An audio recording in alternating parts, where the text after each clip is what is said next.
Welcome to the very first episode of Radical BCBAs.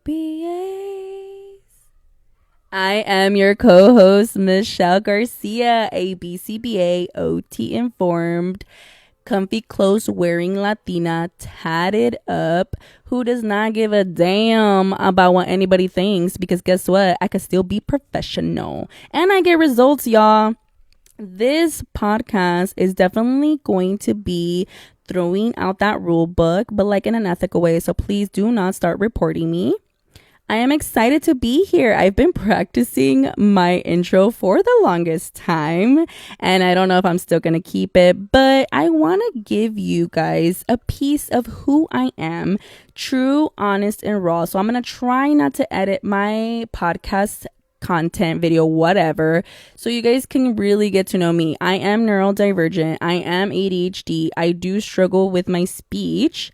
Spanish was my first language, but it's definitely my second language. Okay, enough about me. First, let me talk about why radical BCBAs before we dive deeper into getting to know me and blah, blah, blah. So first, let's identify radical. Radical, departing sharply from the usual and traditional. And guess who else did that? My boy Skinner. He's like, you know what? We shouldn't just look at behavior overt, we should also consider covert behaviors as well. Feelings, those things count. That can demonstrate even observable behaviors. Let's work on the body as a whole. And y'all, let me tell you, that is definitely me, especially with my OT background. I incorporate a lot of that sensory things that we don't learn in our programs. I'm always down to evolve, and this is why I have 3 degrees. I love to learn, and I love to, I like to learn about the whole body. So like I know neurological, I know how behavior works. And I didn't just start there. I was a nurse assistant actually first. That's how I entered into this field. I was going to go into nursing, but then realized it wasn't for me. Learned about OT when I was working at a rehab center. And then I came across a lot of barriers when I practiced OT, behavior barriers that I didn't know how to handle because they don't teach us that. And so then, I learned about the ABA world, and I was like, you know what? I think this is definitely me. And you know what the cool thing is too? I noticed that although it is very suit and tie in this ABA field, I also noticed the flexibility. And I notice how different a lot of people I'm coming across this field are. And I love that. I love that everyone's able to express who they are now, because that was not a thing back in the day. When I first started working as a nurse assistant back in 2012, I wasn't allowed to have like colored hair, no piercings, tattoos couldn't show, not even the slightest tattoo, y'all. We had to wear like band-aids and stuff like that. And I'm not going to lie, I was like very depressed. I was just kind of like, who am I? You start to forget that because you're so focused on helping others in the field that you kind of do let go of yourself, and you have to work under corporate and follow these corporate rules. But let me tell y'all, if I had a dope ass doctor come in all tatted up and he's like, what up, y'all? I would be like, oh my gosh, let me tell you what's going on. I'm very neurodivergent, so to me, it's scary. It's scary going to the dentist. It's scary going to the doctor. And imagine they're all wearing these white coats, looking at you like, these are people we trust. And so I started to think about that, and, moving into the OT field, I feel like I definitely did have a little bit more freedom, but still, I think it also depends on the company you worked for and what their dress code was and all that stuff, which I get. Like, you also don't want like high intense makeup, things like that could in a way bother some people. I don't know. I don't see it. That's the excuses that they gave me. And I'm just trying to reflect on what they said because I don't see it, y'all. I like expression and being who you are because, again, I am LGBTQ plus friendly because I am marrying a woman. So yes, I am sorry if my language is not up to date because, I just came out gay like not too long ago.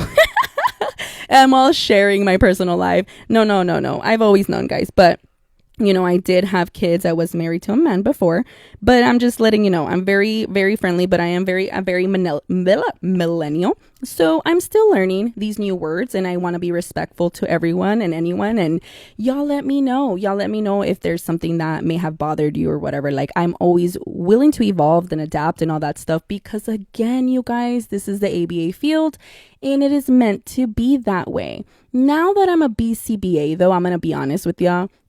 I wear what I want, and I'm respectful, right? I wear what I want. I show my tattoos. I have my piercings on. I don't have colored hair though. I'm just tired of doing it colored.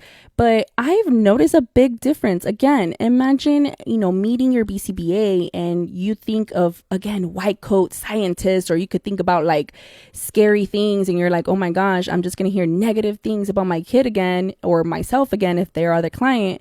But imagine coming in and then it's just chill. I look like an everyday person wearing my everyday comfy, semi-professional clothes. And I notice them just kind of melt into their chair.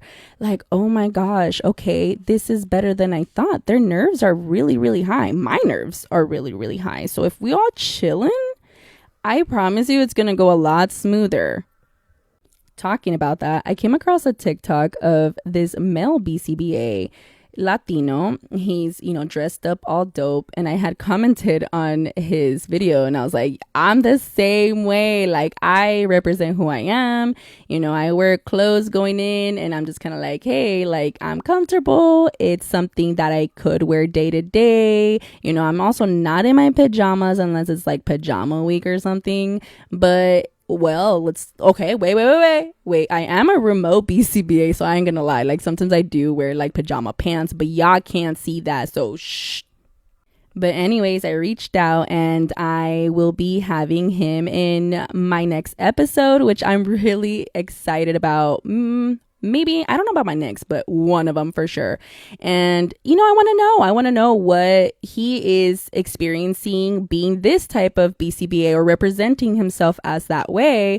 I've had positive feedback. Well, not really positive feedback, but like positive interactions, because I am in Texas and there is a lot of Latino culture where I live. So it's very welcomed here. So if you're still listening, I am actively still seeking other people to host into this podcast. I'm looking for anybody in this field, anybody outside the field, BCBAs, RBTs, tell me something that makes you unique and any experiences that you've gone through or how being in this field has shaped you and molded you. Anything like that. I want to share a different perspective of what we can be and represent and support in this community. And yeah, again, I'm ADHD. I have all these things that, I carry with me and very, very proud of, as well as practicing OT for 6 years. It's definitely molded me into the BCBA I am today. I'm very sensory approach. You guys, these are needs. These are things that we need from our body. Sorry guys, that is my speech. We need these things. We got to make sure that our needs are met before learning opportunities happen. Are you hungry? Are you thirsty? Are you hot? Is it cold? Is it loud? Is it uncomfortable? Are you tired? Like, there's so many variables of making sure our system is well balanced before learning opportunities happen. And imagine our clients are not able to share that or identify that. I struggled identifying that for a very long time. I get overstimulated coming home, and then my children who are diagnosed with ADHD as well, screaming and the loud noise, and my ears are ringing. And so what I started to do is take my own advice that I give parents and my clients.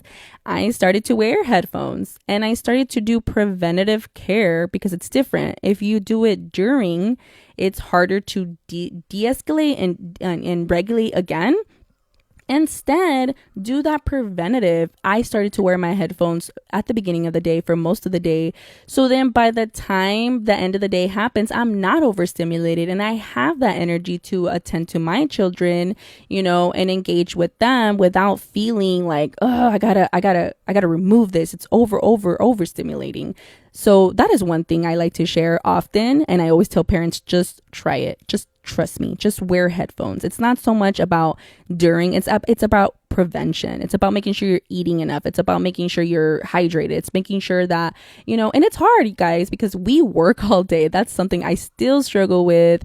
I still struggle remembering to eat and stay hydrated. And here I am with a migraine by the end of the night. It's like, no, not fair to my children, right? I'm going to try my best to word these things or compare these things to ABA terminology-ish, kind of ish, to maybe see if we can blend that together, because I remember doing like certain strategies in OT. I didn't even know there were strategies. I would just pair with the kid, right? And yeah, I would get great results. And then when I get into the ABA field, I'm like, y'all had names for these strategies this whole time. And y'all didn't share that with us. So again, I want to make sure when I do use anything OT related, I want to talk about how it relates to the ABA field, so y'all can, again, pair that and use that in your strategies, but being able to use it in ABA terms, so then, it doesn't turn into this unethical thing that they have told us about before, because apparently OT is not evidence-based practice, which it is, you guys. It is. Look into it. Go get a degree. And then you tell me if this is evidence-based or not.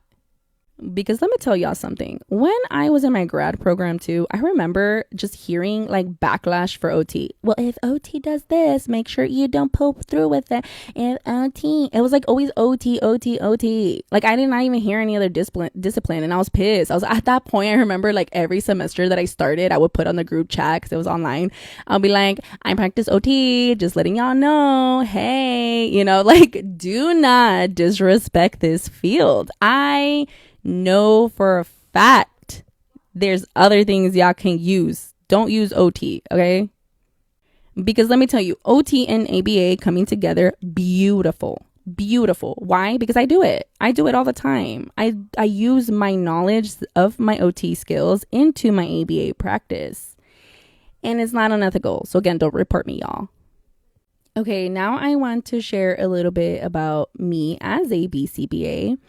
I recently became a BCBA in February when I passed my exam.